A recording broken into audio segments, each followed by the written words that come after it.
10 ఏళ్ల తర్వాత కూడా చూసుకున్నట్టయితే ఒక బాబుకి దొడ్డి కాలు రావటం, కాళ్ళు వంకరగా నడవటం. సో దీని తర్వాత ఎలాంటి ట్రీట్మెంట్ చేస్తే బెటర్ అవుతారు? బెటర్ అయితే చేస్తారా? ఇలానే చాలా మంది అలానే ఉండిపోతూ ఉంటారు. అలానే నడుస్తూ, అలానే దొడ్డి కాలు వేసుకుని నడుస్తుంటారు. వీటికి ఏమైనా ట్రీట్మెంట్ ఉంటుంది సార్? సో ఏమంటే 2 ఇయర్స్ కింద ఉండే పిల్లల్లో దొడ్డి కాలు అనేది చాలా కామన్ అండ్ 90% నార్మల్. అది ఓకే, దానికి ట్రీట్మెంట్ అవసరం లేదు. అంటే పెరుగుతూ అవే నార్మల్ అయిపోతాయి. బై 3 ఇయర్స్ వచ్చేసరికి దొడ్డి కాలు కరెక్షన్ రావాలి. 3 తర్వాత కూడా పిల్లలకి దొడ్డి కాలు ఉంది అంటే అప్పుడు అది నార్మల్ కాదు.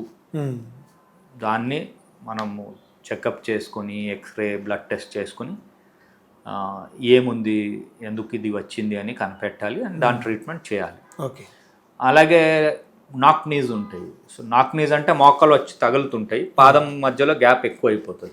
నాక్ నీస్ ఉన్నప్పుడు యూజువల్లీ అరౌండ్ 3 to 4 ఇయర్స్ పిల్లలకి నాక్ నీస్ రావడం నార్మల్. అది కూడా అరౌండ్ 7-8 ఇయర్స్ వచ్చేసరికి కరెక్షన్ అయిపోవాలి. ఓకే, 8 తర్వాత కూడా నాక్ నీస్ ఉన్నాయి, గ్యాప్ పాదం మధ్యలో ఎక్కువ ఉంది, మోకాలు బాగానే తగులుతుంది అంటే మళ్ళీ దానికి చెకప్ చేసి further blood checkup and X rays కావాలి. ఎందుకంటే మోస్ట్ కామన్ ఇండియాలో cause nutritional vitamin D deficiency.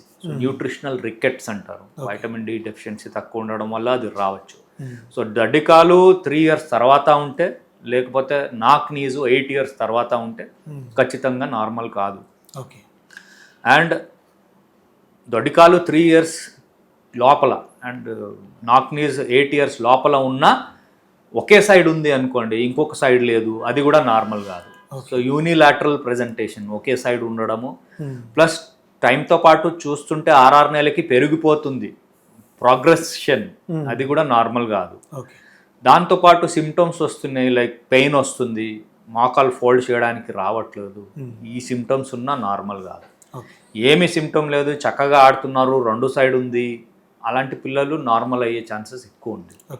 And generally early పీరియడ్లో ట్రీట్మెంట్ తీసుకుంటే మెడికల్ ట్రీట్మెంట్ సరిపోతుంది. షూస్ బ్రేసెస్ పనిచేస్తాయి 8 ఇయర్స్ కింద. ఒకసారి 8 దాటితే అండ్ ఖచ్చితంగా 10 దాటితే అయితే మీకు ఏ రకంగా కూడా షూజు బ్రేసెస్ వల్ల కరెక్షన్ రాదు, మోర్ సర్జికల్ కరెక్షన్కి వెళ్ళిపోవాలి. దొడ్డికాలు అయితే 3 ఇయర్స్ దాటితే నార్మల్ కాదు, దానికి సర్జికల్ కరెక్షన్ 90% అవసరం పడవచ్చు. ఓకే సార్, ఇప్పుడున్న జనరేషన్లో కొన్ని మంది చాలా హైప్గా ఉంటారు, చాలా టాలెంటెడ్గా ఉంటారు. కొన్ని మందిని చూస్తే మిడిల్లో ఉంటారు, కొన్ని మందిని చూస్తే చాలా డల్గా ఉంటారు. అంటే ఈ ముగ్గురు ఏరియేషన్స్ గల కారణాలు అంటే ఏం చెప్తారు సార్? వీళ్ళు తినే ఫుడ్డా లేకపోతే కారణం? ఫుడ్ ఉండదు, బేసిక్లీ అది ఒకరు first of all jeans matter అవుతాయి. ఓకే, అంటే యూజువల్లీ మన పేరెంట్స్లో ఏం జీన్స్ వస్తే పిల్లలకి కూడా వచ్చే అదే జీన్స్. దాంతోపాటు ఏమవుతుంది అంటే అది అంటే మనకి ముందు నుంచి ఉంది మనలో, డెలివరీ తర్వాత బై బర్త్ మన దగ్గర ఉంది అది. సెకండ్ ఏమంటే మన ఎక్స్పీరియన్స్ ఎలా ఇన్ఫ్లుయెన్స్ చేస్తాయి అంటే, మీరు ఇంట్లో స్టోరీస్ చదవడం ఉండొచ్చు, పేరెంట్స్ కూర్చొని స్కూల్ ఎక్స్పోజర్ ఉండొచ్చు, మన పర్సనల్ లైఫ్లో ఏం జరుగుతాయి అవి కూడా చాలా మనల్ని మౌల్డ్ చేస్తాయి. సో అది ఒక సెకండ్. ఇది థర్డ్ అంటే మనమే ఇష్టపడి ఏదో ఒకటి చేయడము.